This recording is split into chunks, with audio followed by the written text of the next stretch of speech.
Don't feel inferior because somebody else can do something better than you can do.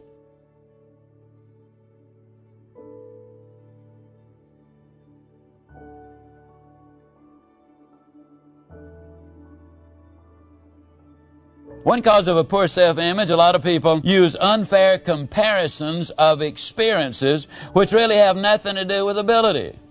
For example, one night, for some weird reason which I'll never be able to understand, when we lived over on Dilbeck Lane in Dallas, there'd been a lot of rain. I decided that night, of all nights, I was going to put my car in the garage. I decided to come down the back alley, which was not paved. That is mistake number one. I got stuck hopelessly just outside of my own house there in the back alley. And I worked and I sweated and I burned a little rubber and so forth trying to get out of there that night. And finally I said, well, you know, nobody else is going to be foolish enough to try to come down this alley tonight. I'll just leave it here overnight. Next morning I called the tow truck. You know, negative people call wreckers, but I needed a tow truck to get out of there. The gentleman came around and he had a very limited education. I mean, every word he said indicated that. He took a look at it, and incidentally, before I called him the next morning, I'd really been out there trying to get the car out. I'd thrown sand and bricks and boards, and I'd burned enough rubber to drive from here to Jackson, Mississippi and back, trying to get out of that hole. And finally, I gave up in frustration and called the tow truck. This old gentleman looked at it for a minute, and he said, "Let me see your keys." I said, "What you gonna do with them?" He said, "I believe I can drive this car out." I said, "Man, there ain't no way. I've been working on this thing all of this time." And he said, "Well, I'd like to give it a try." Well, I'm such a gracious, kind, considerate, understanding fellow. I didn't want to embarrass the old fellow, and so I gave him my keys. And I was all prepared. When he failed, I was going to be kind and gracious about it. I was going to say, "Well, you know, it was buried in there pretty deeply. Don't feel badly about it. I mean, I worked at it myself trying to get out of here." He got in the car, turned on the ignition, cranked the engine, turned the car just a tad to the left, rocked it twice, and in about 7 seconds drove it right out of there, just slickering a button. It was so easy that when he circled the block and came back, he was embarrassed about it. He wouldn't even look me in the eye, you know. And I said, "Man, how on earth did you manage to do that?" Well, he said, "I was raised over here in East Texas." He said, "I've been driving out of gullies deeper than that since I was 12 years old." Now, that fellow was not smarter than I was. He had a different experience. See, don't ever feel inferior because somebody else has had a different experience. I would be absolutely lost back in our shipping department. I really would. Trying to ship something at the right price to the right place and have it labeled correctly, I would be lost. Don't compare experiences. A lot of times, for example, we look at a doctor in absolute awe, and that includes me. I am amazed that they can even learn those big words, much less identify them with certain parts of the body and certain ways you feel and all that kind of good stuff. But when you realize the number of years they went to school, the thousands of hours they spent in preparation, the chances are good that had you spent the same amount of time or had I spent the same amount of time, we too could be physicians.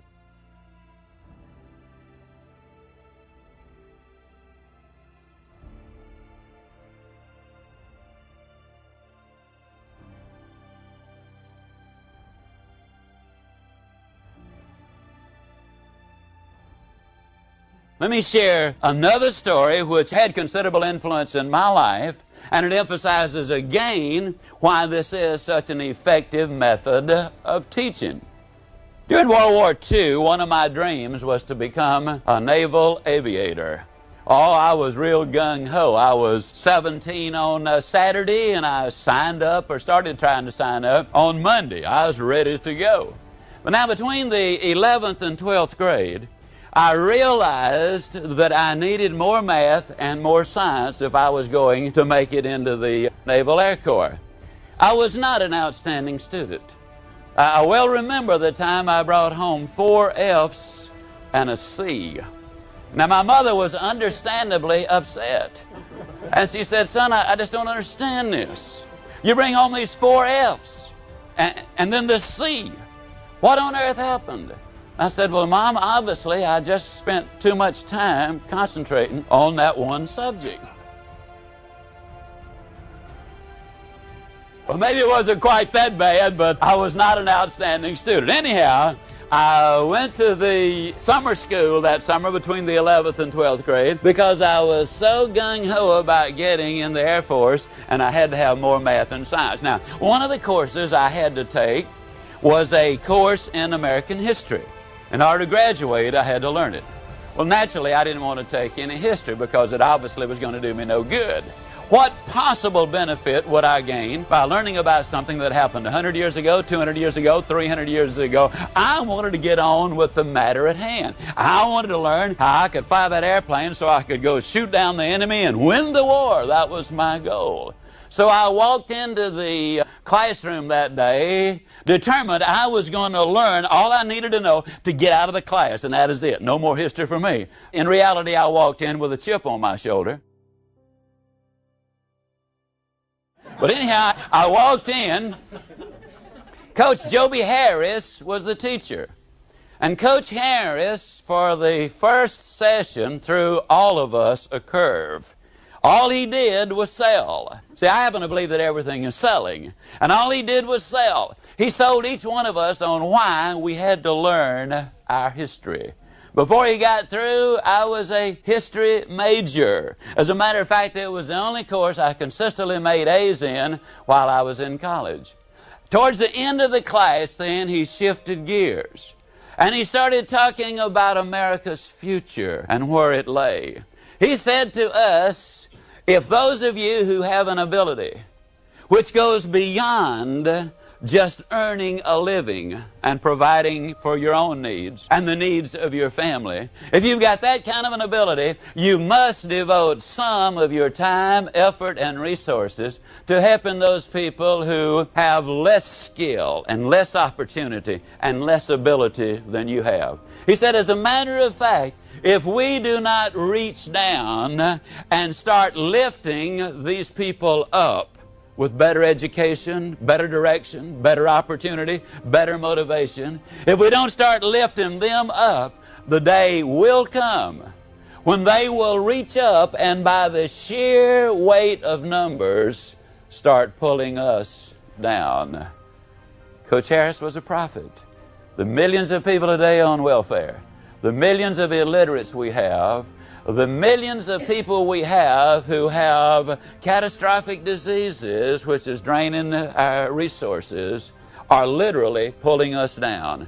This generation will be the first generation in our country's history that will have a lower standard of living than the preceding one. Everything our company does, just about it, has been built around that basic concept.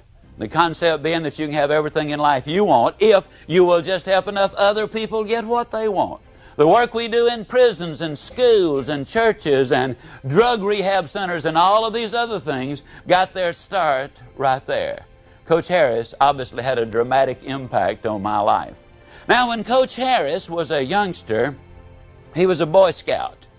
He was in a troop which had a scoutmaster named Thomas B. Abernathy.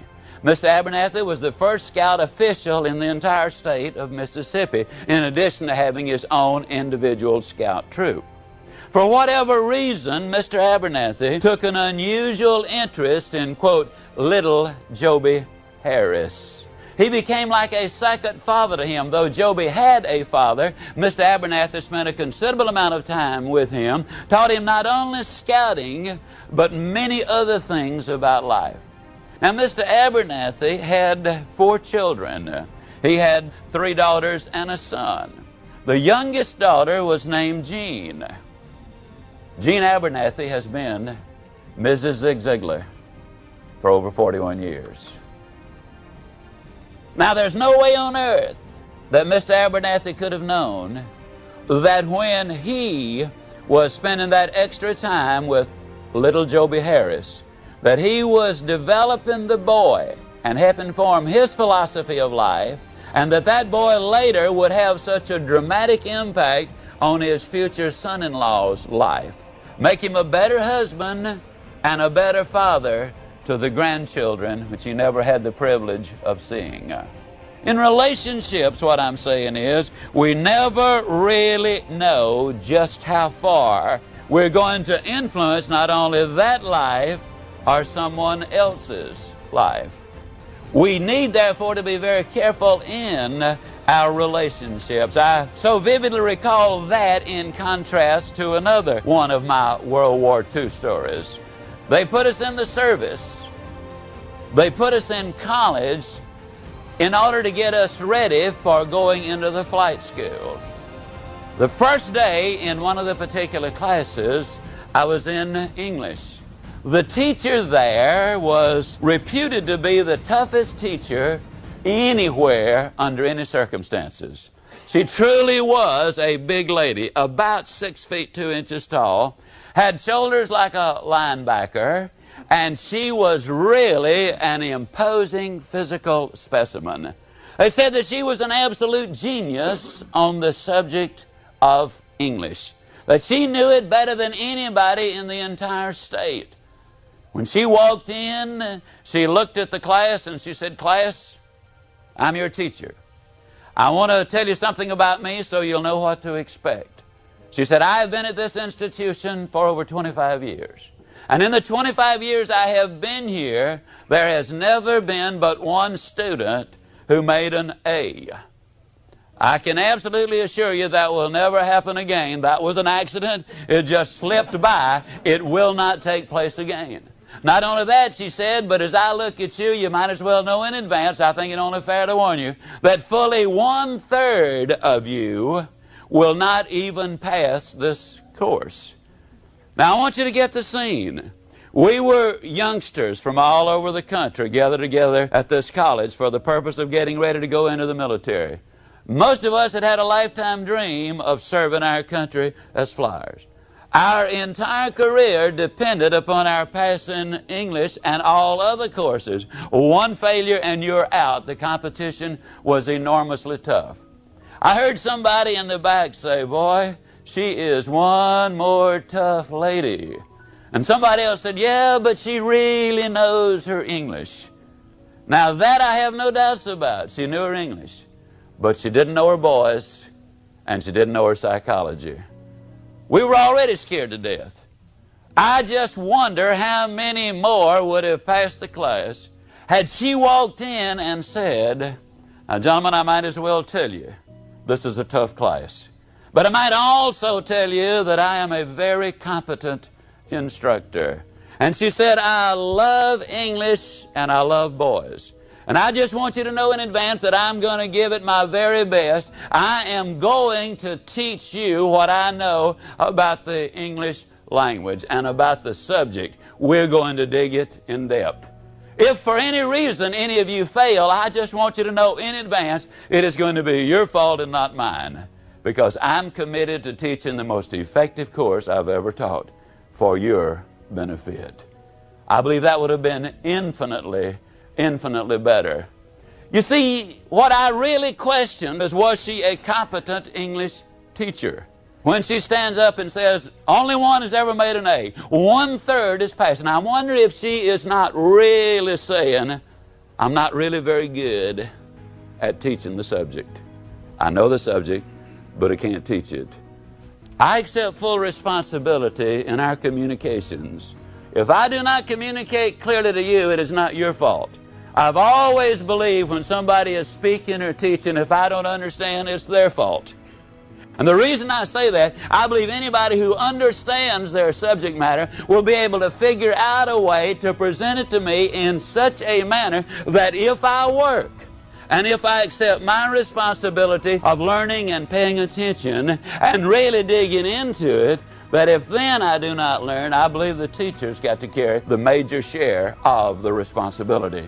I want you to know that I accept that responsibility. I believe and believe strongly that out of this series you're going to get a tremendous amount of information that will make you more effective in whatever you do. And I don't care what it is, communications and relationships are still going to be involved. We're going to concentrate on our ability and the importance of looking for the good.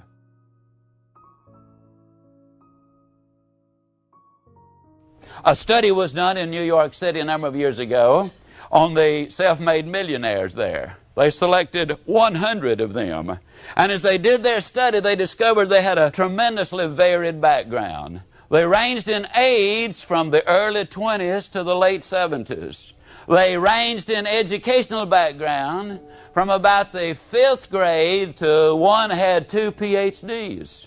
Something like 60 or 70% of them came from towns of less than 15,000 people, for whatever that means.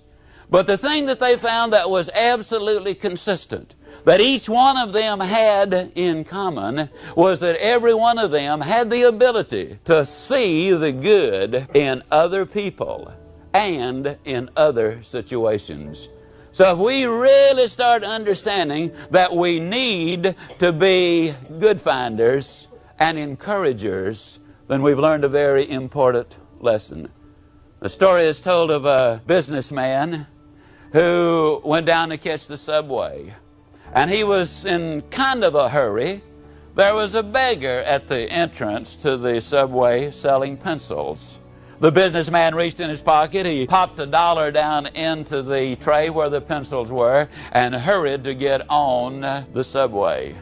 But after he'd gotten on the subway, he still had a minute or so before it was to leave. He got back off, he went over to the beggar selling the pencils, and he reached down, he said, "You know, I owe you an apology. I was in such a hurry that I forgot. You're selling a good product, fully worth the price. You're a businessman, just like I am. I'll take my 2 pencils." Many months later, at a social event, the businessman encountered a well-dressed young man there who came up to him and said, "There's no way on earth you would ever recognize me.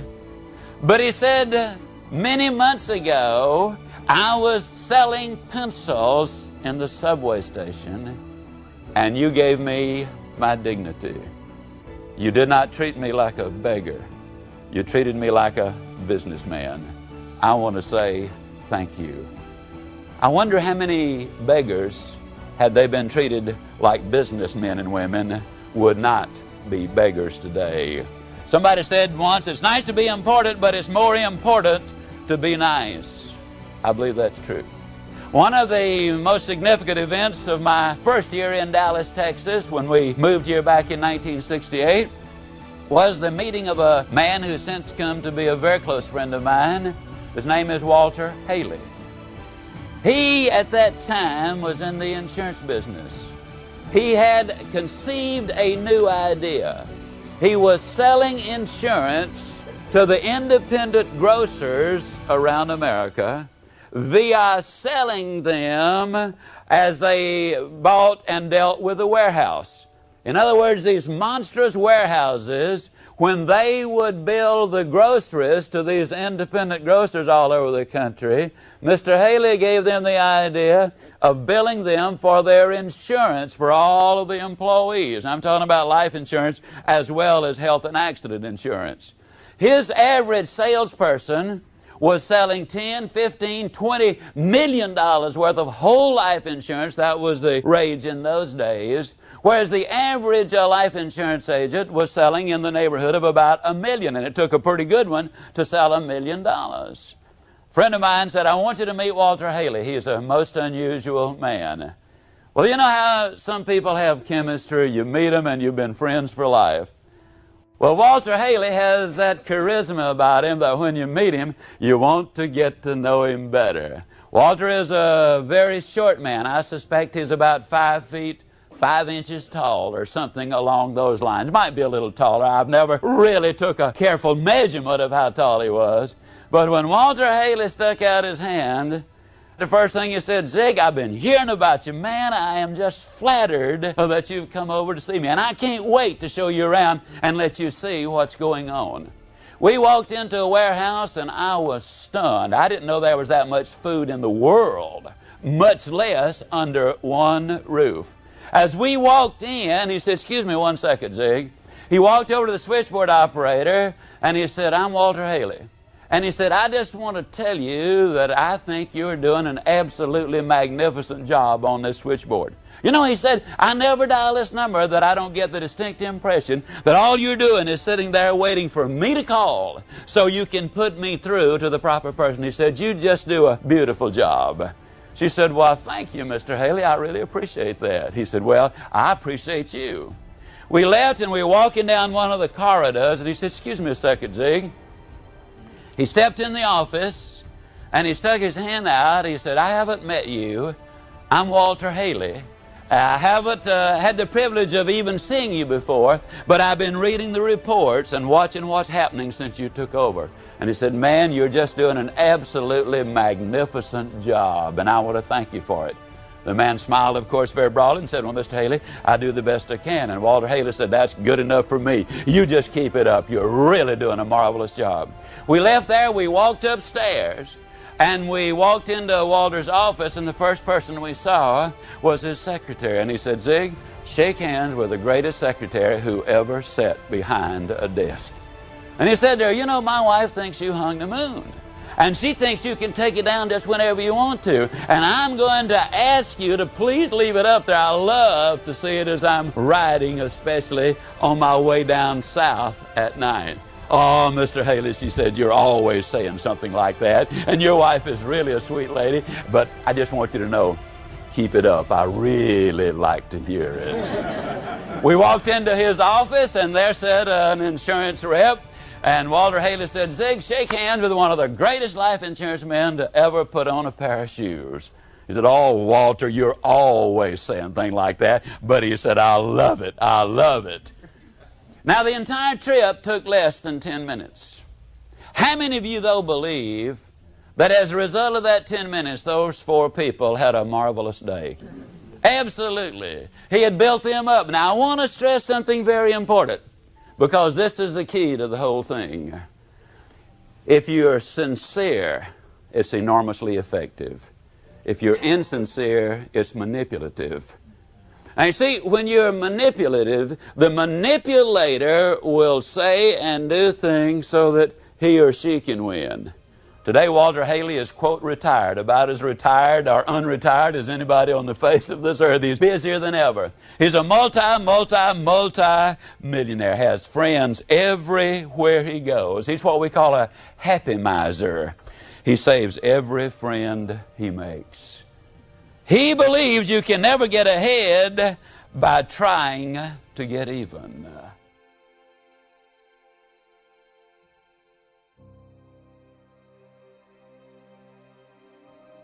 If that brilliant physician were given your job right now, he would be totally incapable of handling it until he had acquired the experience which you have of handling it. It is fine to admire other people and other professionals. I do. I know you do too. It's fine to admire them, but that's got nothing to do with your position on the totem pole. You're good at what you do, and you can get better at what you do. There are roughly 1 billion Chinese on the face of this earth, and all of them, a year old and older, can do something that I can't do, and I'll bet you can't either. They can speak Chinese. Now, does that mean they're smarter than we are, or does it just mean that they've had a different experience? There are about 7 million Australians that can do something that would scare me to death. They can drive down the wrong side of the highway.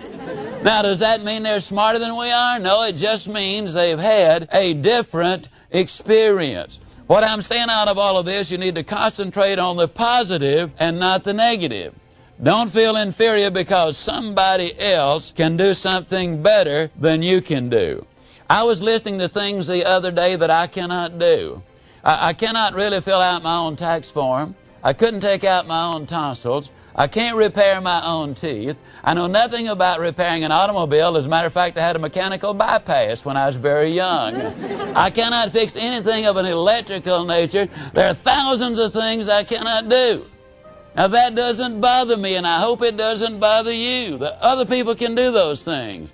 I know how to talk and I know how to write, and those are the things which I concentrate on. What am I saying? I'm saying find your strength and develop those strengths. Since we cannot be champions at everything, many people have a natural tendency to play down the talents or qualities in which we do excel. In the process, we occasionally end up with phony humility. We shouldn't think in terms of being better or worse than anyone else. As individuals, we are unique and different from anybody else. There have been 11 billion people to walk this earth, approximately. There's never been two who were exactly alike. I can honestly say to you that you truly are unique. You very definitely are different. And we need to understand that. It will help our self-image. What can be a factor in poor self-images? Well, race can be a factor. In our society particularly.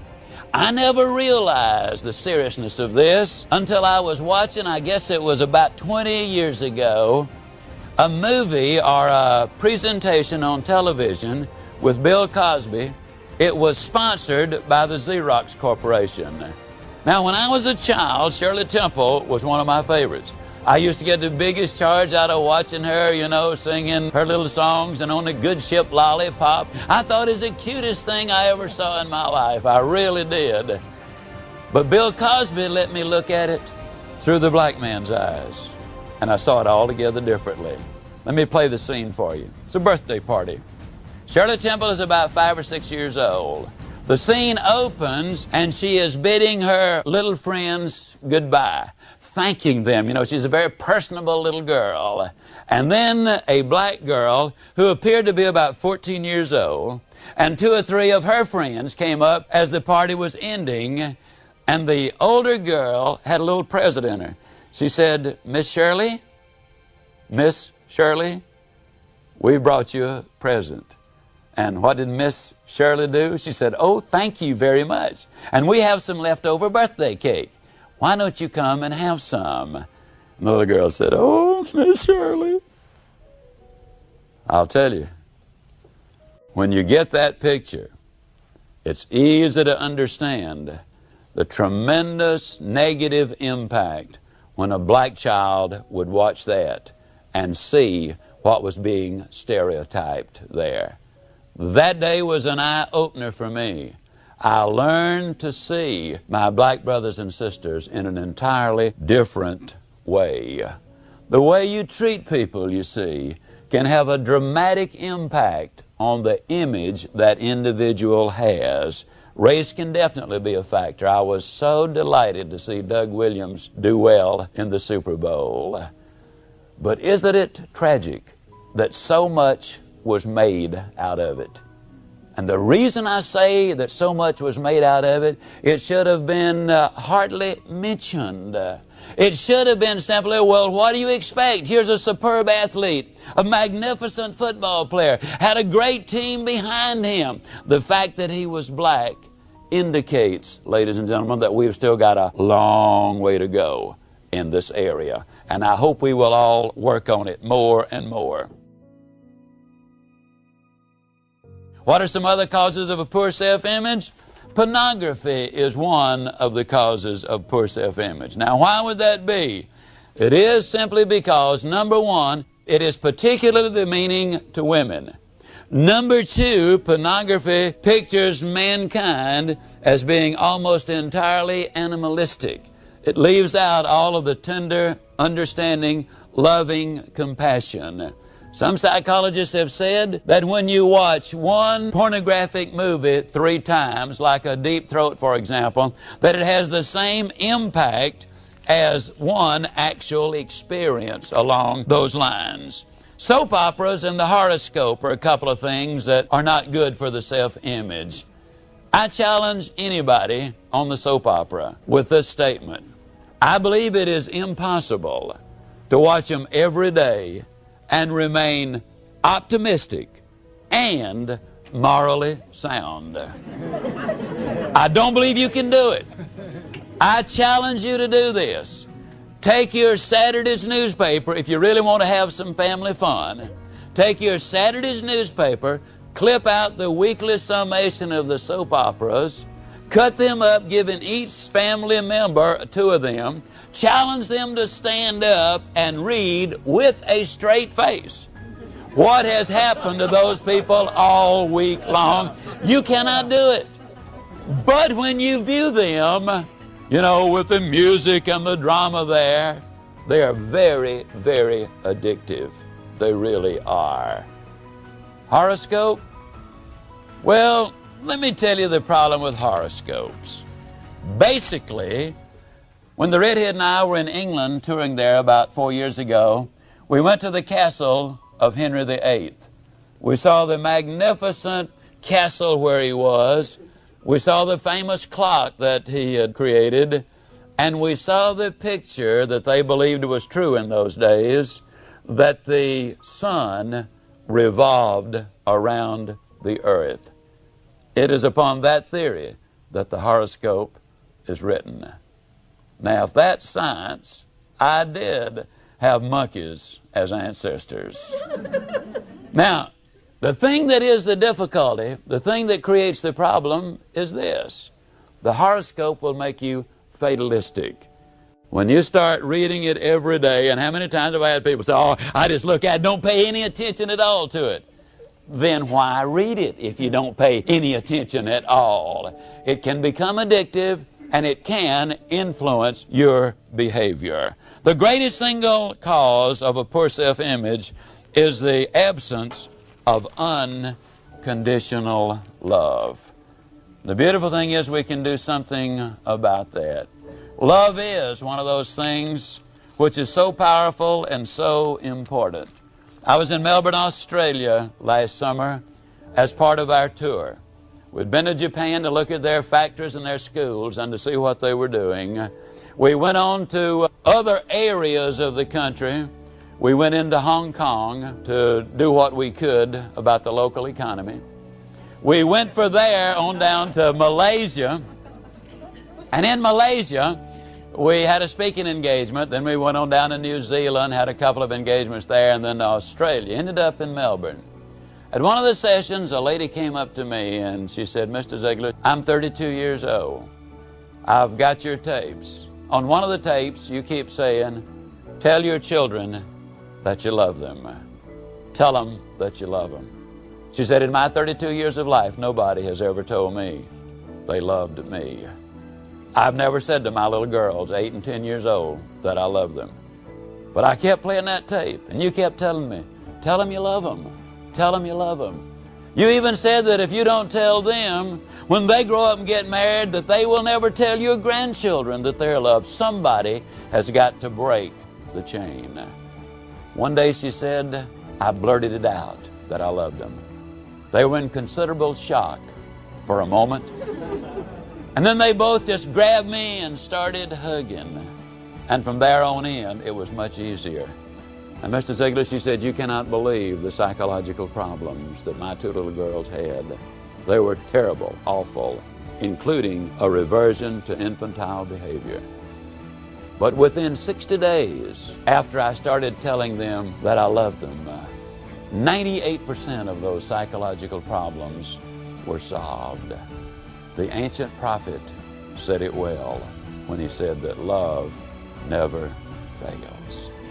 I'm just absolutely convinced that it will overcome an awful lot of mistakes. Now, please understand, the last thing I ever want to do is hang a guilt trip on anybody. The past is behind us. And if we go back and say, oh, if I'd done this, things would have been different, then I have failed in this recording. We want to look to the future. We did, I'm convinced as a parent, though I made many mistakes, we did in my family the best we could with the information we had under the circumstances that existed at that time. And I'm confident that you did exactly the same thing. Let's forget the past, except using the experience as a learning experience. Let's take new information, a new look at the future. Use what we have. We can do something about the future. There's nothing we can do about the past.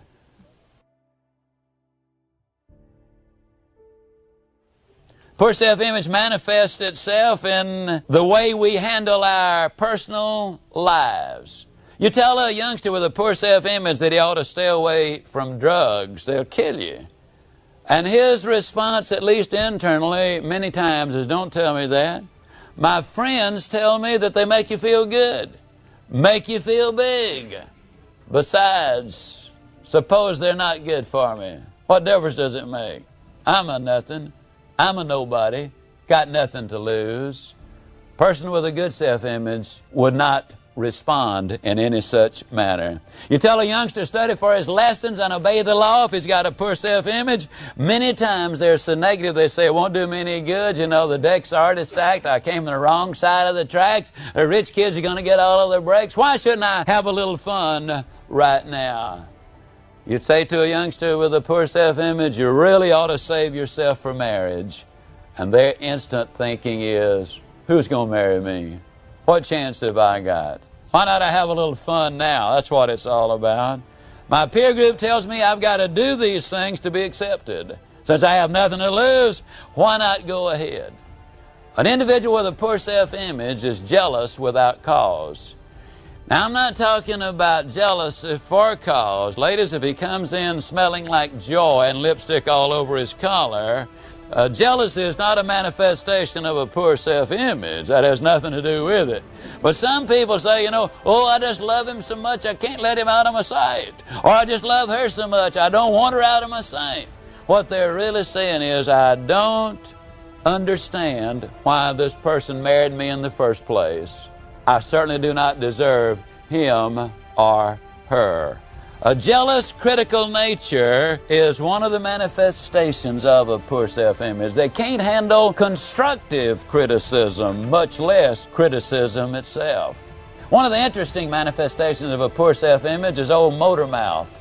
We once had one who worked for us. Now, there's a guy that if you ask him what time it was, he would tell you how to build a clock. I mean, literally, you have seen people who are like that. You know, they corner you, or they come visiting you, and they start talking, and they talk, and they talk. I mean, incessantly they talk.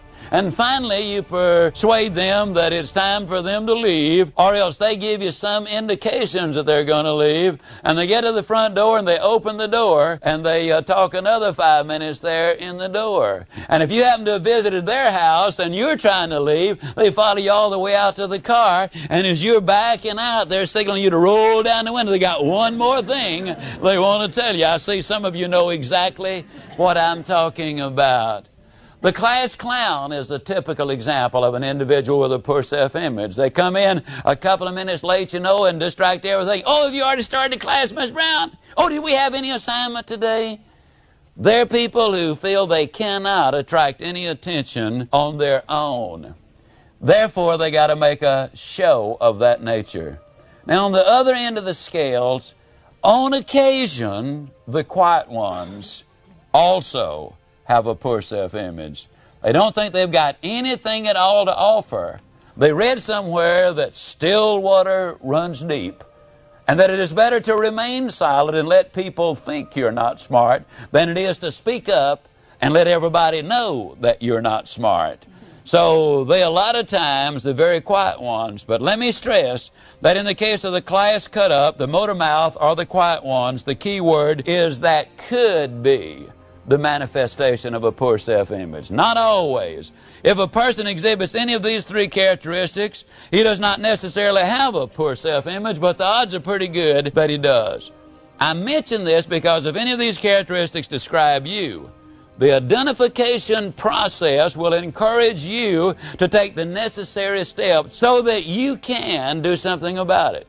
If they describe any of your friends, associates, or relatives, It will enable you to recognize them and be able to be of assistance to them.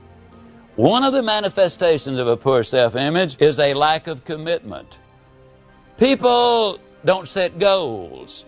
You see, they figure this: if I make a commitment, if I set a goal, if I say that I'm going to do this, and then it doesn't work out, then what that does is it further destroys my self-image. Therefore, if I don't make the commitment, then there's no way I can fail at the project. Negative people, as I said earlier, seldom are very persistent because they simply do not believe they can accomplish any objectives. Poor self-image is manifested a lot of times, particularly in the way we treat people in a subservient position. One of the things that bothers me the most is when I see someone abuse another individual who cannot defend themselves. For example, a waiter or waitress, in many cases, cannot properly defend themselves. Somebody who is in a position of a shipping clerk or a file clerk, or somebody you know who really is at an interest level position, they cannot properly defend themselves. I think the most irritated I've ever been with anybody is one day an associate of mine abused my secretary. Not the one I have now, this was years before that. That was most unfair and completely uncalled for. If he wants to fight, he should fight with me.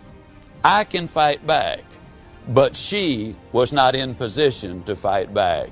A person who will do that, you can just put your last penny on it. There's an individual who really has a distorted sense of values and who also does have a poor self-image. A lot of times a new employee with a poor self-image will come in and make some unrealistic promises about what they can do. The new coach sometimes does exactly the same thing. A lot of kids with poor self-images always insist on picking up the tab for the Cokes. Buddies get together, you know. They don't deserve to be friends with anybody on their own merit, but if I pick up the tab for the Cokes, then, you know, I'm a good guy, and they'll accept me as part of the group, and I'll be invited back in.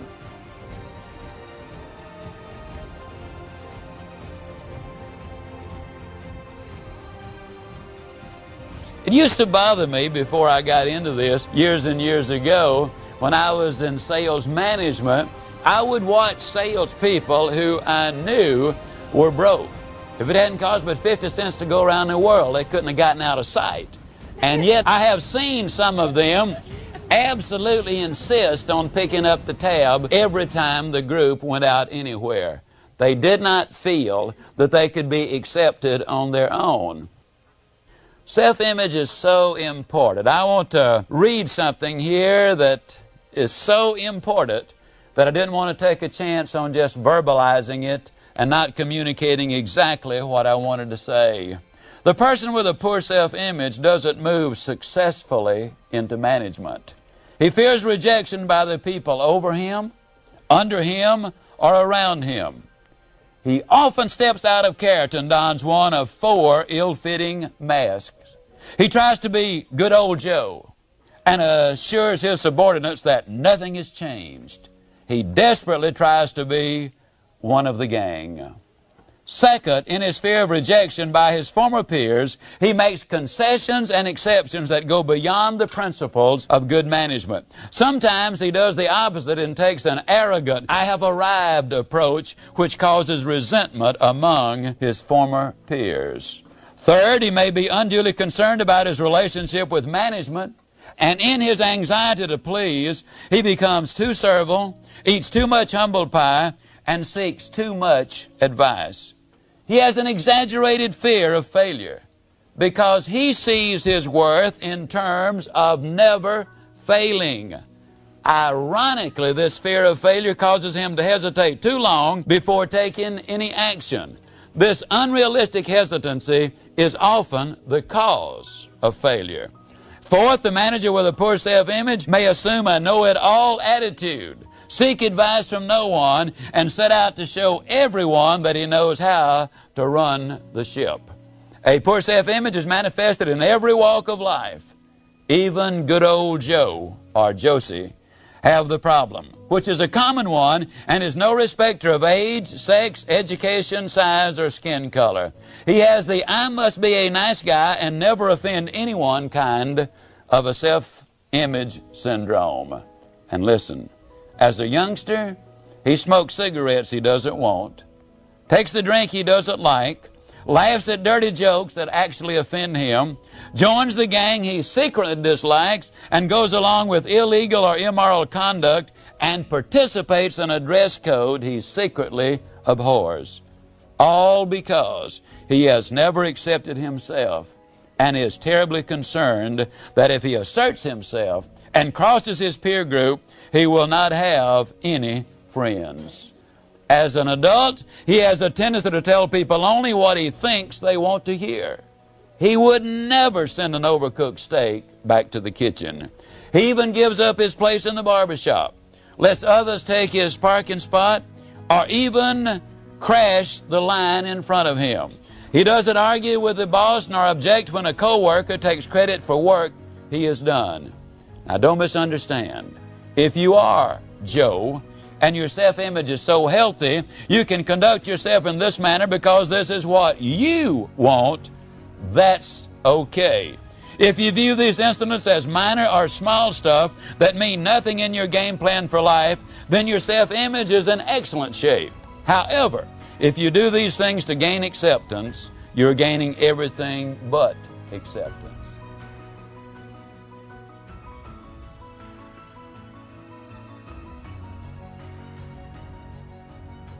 It was a proud moment, a very proud moment. The new citizens of the United States were at the ceremony. They were going to be inducted, they were going to become official citizens of the United States. And the man in charge was up and he said to them, now we have some questions we want to ask of you. The first question is, identify the source of this quote. I regret that I have but one life to give for my country. Silence. Nothing. He looked around. Then a little Japanese boy popped up and he said, Nathan Hale, 1776. And the man in charge said, that's absolutely right. He said, all right, I have a second question. This one took place in Virginia. A young man spoke up and he said in front of the Virginia House of Commons, I don't know what course you may take, but as for me, give me liberty or give me death. Relationships are enormously important. They affect all ages, all colors, all beliefs, all creeds. We have to deal with both the male and the female. Our relationships are enormously important. I just love what George Washington Carver had to say. This gentle, humble botanist once advised, how far you go in life depends on your being tender with the young, impassionate with the aged, sympathetic with the striving, and tolerant of the weak and the strong. Because someday in life you will have been all of these. That is so true. Carver was one of the most unique men in the history of our country. He was a man who is forever recognized as being the founder of Tuskegee University. Carver said one day he was in prayer and he was saying, God, I want to serve you. I want to do what you want me to do. I would like for you to reveal to me the mysteries of the universe. And according to Carver, at that precise moment, a peanut fell at his feet. And the Lord spoke to him and he said, George, the peanut is more your size. He said it was a very interesting experience. But he decided to settle for the peanut instead of the universe, and he discovered 300 different uses of the peanut and 118 uses for the sweet potato. You see, when you look at something like that, you can see tremendous opportunity even in a peanut. What we're going to be doing today is looking at the tremendous opportunity inside the human being. There's more misery, more frustration, anxiety, and grief because of improper relationships than any other single factor. We have more joy, however, more happiness, more excitement because of proper relationship. than of any other factor. So relationships, obviously, because they start at the beginning of life and continue to the end of life, and because they involve us all of our life in between, and determine our effectiveness with our family, with our friends, with our associates, with everybody else, relationships then are extraordinarily important, and having the proper attitude in those relationships are extremely important.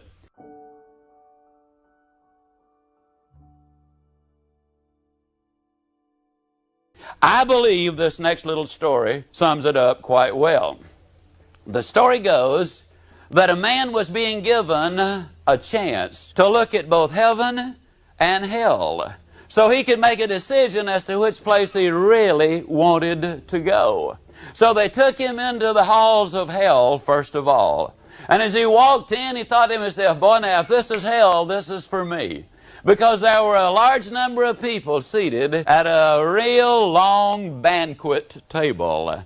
And on the banquet table, they had every kind of food that you could possibly imagine. They had all of the vegetables, all of the salads, all of the meats, all of the entrees, all of the desserts. They had every exotic food that's available in this world today. But as the man looked at the people who were there, he noticed that even though there was a feast in front of them, they appeared to be starved. As a matter of fact, there was no laughter, there was no gaiety, nobody was having any fun at all. And yet right in front of them was a feast that anybody would have loved to have had. And then they took him over into heaven. And over there he walked in and he saw identically the same menu.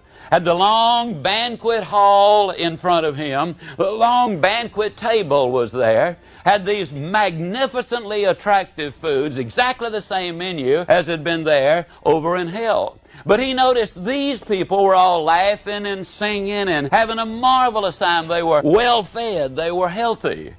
And the visitor who was taking the tour turned to his guide and says, well, I'm a little puzzled. As a matter of fact, I'm very puzzled. I could not help but notice that they had the same menu, the same food in the other place, but over there they were starving. Over here, in reality, they're having a wonderful time. They're well fed, they're healthy. What on earth is the difference? And the tour guide said, well, had you looked very carefully, you would have noticed that in both places, there is a knife and a fork strapped to the arms of each one of the inhabitants. And the knife and the fork are both 4 feet long. And over in hell, what they're trying to do is they're trying to feed themselves. But they cannot. But in heaven, you see, they are feeding the person directly in front of them, who in turn is feeding them. That pretty well sums up the gist of what I'll be talking about. Because you see, it is true that you can have everything in life you want if you will just help enough other people get what they want.